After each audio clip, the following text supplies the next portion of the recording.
ये बात कोई घर घर नहीं बताता है कि किस तरीके से ज्योतिबा फूले ने जब पूर्णतः मनुस्मृति लागू थी, सती प्रथा लागू थी, शुद्धिकरण था, चरक पूजा थी, तब महात्मा ज्योतिबा फूले ने अकेले ने संघर्ष किया था, 18 स्कूल खोले थे। भुला दिया आपने इन विचारों को।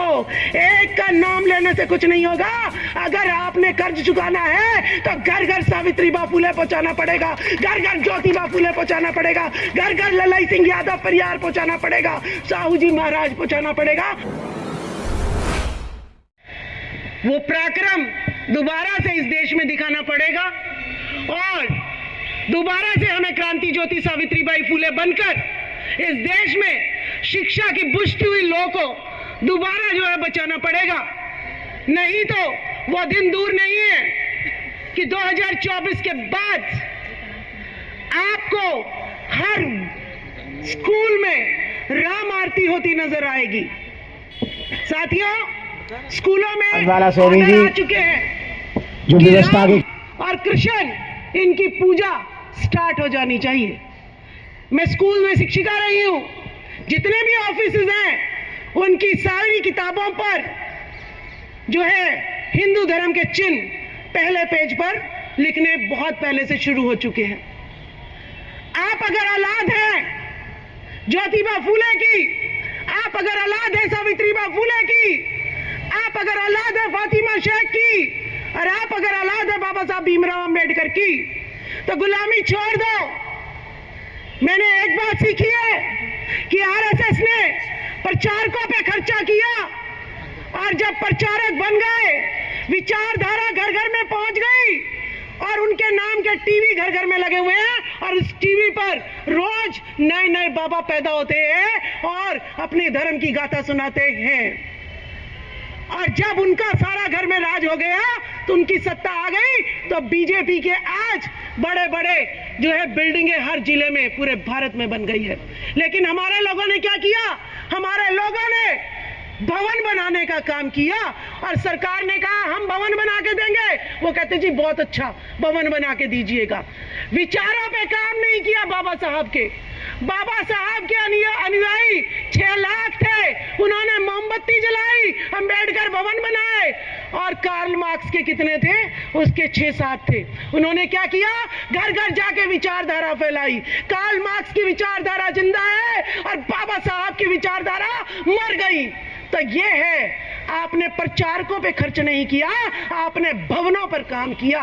इस वजह से जो हमारे पूर्वज हैं उनका संघर्ष मिट्टी में मिल गया। ये कहते हुए मुझे दुख नहीं हो रहा है, क्योंकि ये ऐसा हुआ है। क्योंकि मैंने नौकरी छोड़ी है। किस लिए छोड़ी है? क्योंकि आज भी शूद्रों के बच्चों को, अछूतों के बच्चों को कहा जाता है कि पढ़ लिख कर क्या करेगा, मजदूर कौन बनेगा, रेहड़ी कौन चलाएगा, शौचालय कौन साफ करेगा। यह जमीनी हकीकत में आपको बता रही हूं। तो आपको शौर्य दिवस अपने नस नस में बसा लेना चाहिए। और मत भूलो, अगर ज्योतिबा फूले ना होते तो स्कूल में कोई भी आपको जो है बैठने के लिए कोई भी जो है दरवाजे नहीं खोलता। तो ज्योतिबा फूले के और सावित्रीबाई फूले के जो तपस्या है, जब सावित्रीबाई फूले प्लेग का चारों तरफ महामारी फैली, उन्होंने एक बच्चे को अपने कंधे पे लिया जो प्लेग से ग्रसित था और वो संक्रमित हुई और उससे उनकी मृत्यु हुई। ये बात कोई घर घर नहीं बताता है। ये बात कोई घर घर नहीं बताता है कि किस तरीके से ज्योतिबा फूले ने जब पूर्णतः मनुस्मृति लागू थी, सती प्रथा लागू थी, शुद्धिकरण था, चरक पूजा थी, तब महात्मा ज्योतिबा फूले ने अकेले ने संघर्ष किया था, 18 स्कूल खोले थे। भुला दिया आपने इन विचारों को। एक का नाम लेने से कुछ नहीं होगा। अगर आपने कर्ज चुकाना है तो घर घर सावित्रीबा फूले पहुंचाना पड़ेगा, घर घर ज्योतिबा फूले पहुंचाना पड़ेगा, घर घर ललाई सिंह यादव परिवार पहुंचाना पड़ेगा, साहू जी महाराज पहुंचाना पड़ेगा, फातिमा शेख पहुंचाना पड़ेगी। तो ज्यादा मैं अपनी वाणी को विराम देती हूं। जो भी हमारे पूर्वज हैं सबको बराबर का सम्मान दीजिएगा। अकेले अकेले बहुत पिट लिए हैं, इससे ज्यादा पिटने के लिए आपके पास कुछ बचा नहीं है। अब कुछ नहीं बचा खोने के लिए, अब पाना है। भूल जाइए, रोज जो है मर रहे हैं हमारे लोग, कभी धर्म के नाम पर, कभी जाति के नाम पर। अरे लड़के मर जाओ ना, भीड़ में मरने से अच्छा तो लड़के मर जाओ, बीमा कोरेगा दोबारा दोहरा जाओ। वीर सिंह जी, दिल्ली एनसीआर में पहली बार शौर्य दिवस मनाया गया है और इतने बड़े लेवल पर, कैसे विचार बना इसका?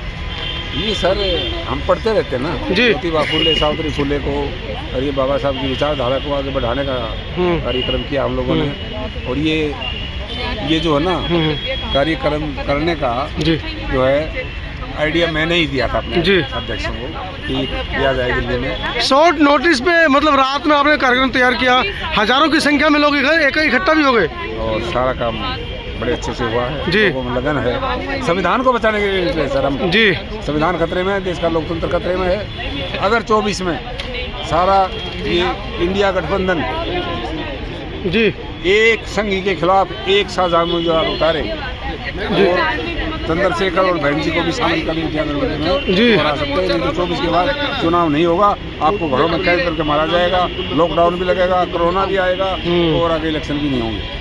तो क्या मैसेज देने में कामयाब हुए आज? लोगों को बता रहे हैं भाई इकट्ठे हो, अगर लोकतंत्र को बचाना है तो, नहीं तो जो ना गुलामी की बेड़ियाँ आप लोगों के लिए तैयार है, घरों में कैद करके मारेगा ये 5 किलो राशन पे। हिमांशु जी, पहली बार आज किसी संगठन ने दिल्ली एनसीआर में शौर्य दिवस मनाया है, कैसे सूझी इस दिन को बनाने की, जबकि हर साल चंद्रशेखर शौर्य भीमा कोरेगांव जाते हैं? देखिए, ये कोई नई चीज़ नहीं है जी। जब महाराष्ट्र का गणेश देश की राजधानी दिल्ली में आ सकता है जी, तो महाराष्ट्र का भीमा कोरेगांव भी दिल्ली में आ सकता है। हम कोशिश करेंगे कि अगली बार यहाँ पे कहीं ना कहीं हम लोग रिक्वेस्ट करेंगे समाज के लोगों से ही, कहीं पर भी जो है एक ये शौर्य क्या नाम है, ये शौर्य जो बनी हुई है, ये शौर्य की लाट जो बनी हुई है, लाट बोलते हैं हमारे उधर, इसको स्तंभ को जो है बनाया जाए और यहाँ पे हर बार कोने कोने गली गली मोहल्ले मोहल्ले जाके इस भीमा कोरेगांव जो बहुजन समाज के लोगों का पुराना इतिहास है, जो शूरवीर लोगों का 500 शूरवीर लोगों का इतिहास है, इसको गली गली मोहल्ले मोहल्ले जाके इसको प्रचार प्रसार किया जाए। देखिए, कोई भी काम होता है पहली बार होता है। बाबा साहब डॉक्टर अम्बेडकर भी जब गए थे तो पहली बार ही गए थे। इतने शॉर्ट नोटिस में आपने कार्यक्रम किया है, हजारों की संख्या में भीम सैनिक डॉक्टर अम्बेडकर भवन पहुंचे हैं, किस तरह का मैसेज दे पाने में कामयाब हुए?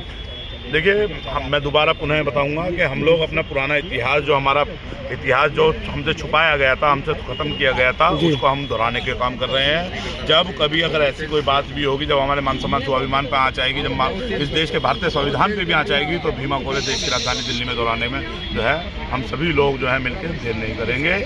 हम लोग पूर्ण तरह से भारतीय संविधान को मानने वाले लोग हैं, मगर जब मान सम्मान और स्वाभिमान के लिए कोई भी वो होगा तो हम लोग लड़ेंगे और मजबूती से लड़ेंगे। अभी हमारे साथी ने कहा, पढ़ेंगे भीमराव की तरह और लड़ेंगे भीमा कोरे गांव की तरह। एक आखिरी सवाल, आप सामाजिक कार्यकर्ता हैं, सामाजिक संगठन है आपका, राजनीति भी जरूरी है, कैसे देखते हैं 2024 के चुनाव को कि बहुजन कैसे सत्ता पे पहुंचे, जबकि उनकी विचारधाराएं तो एक हैं लेकिन चल वो अलग अलग रहे हैं? चलिए, वो आज का वो सवाल नहीं है। हम लोग गली गली मोहल्ले मोहल्ले जाके लोगों को तैयार करने का काम कर रहे हैं। कोई भी चीज़ है, कोई ओवरनाइट प्रोग्राम नहीं है बहुजन समाज के लोगों को तैयार करना है। एक दिन में कोई प्रोग्राम, एक दिन में कुछ भी चीज़ तैयार नहीं होगी। बाबा साहब डॉक्टर अम्बेडकर ने भी जो है 1923 से आंदोलन चालू किया, 1956 में ख़त्म हो गए। बाबा साहब हमारे बीच नहीं रहे, वो जब भी आंदोलन जो है मजबूती नहीं पकड़ पाया। उसके बाद इस आंदोलन को माननीय साहब काशीराम ने चलाया। अभी भी आंदोलन जो है मजबूती एक तरफ को पकड़ना चालू हुआ था, मगर कुछ लोगों ने जो है पूर्ण तरह से सारी चीज़ें ख़राब कर दी। अपना प्राइवेटाइजेशन घर का खेल समझ लिया। बहुजन समाज की एक मजबूत विरासत को जो है ख़त्म करने का काम किया। अब हम लोग मेहनत कर रहे हैं, सभी लोग मेहनत से इसमें काम करेंगे और लोगों को मजबूत करेंगे। मगर हाँ, ये ज़रूर है 2024 में जो लोग भारतीय जनता पार्टी को हरा रहे हो, संविधान विरोधी पार्टी को हरा रहे हो, समय समय पर सभी लोग जो है अपना रूप दिखाते रहते हैं। माननीय साहब काशीराम ने भी कहा, एक सांपनाथ है तो एक नागनाथ है, तो इस बार नाग को मार दो, सांपनाथ को अगली बार मार देंगे। सब लोग तैयार।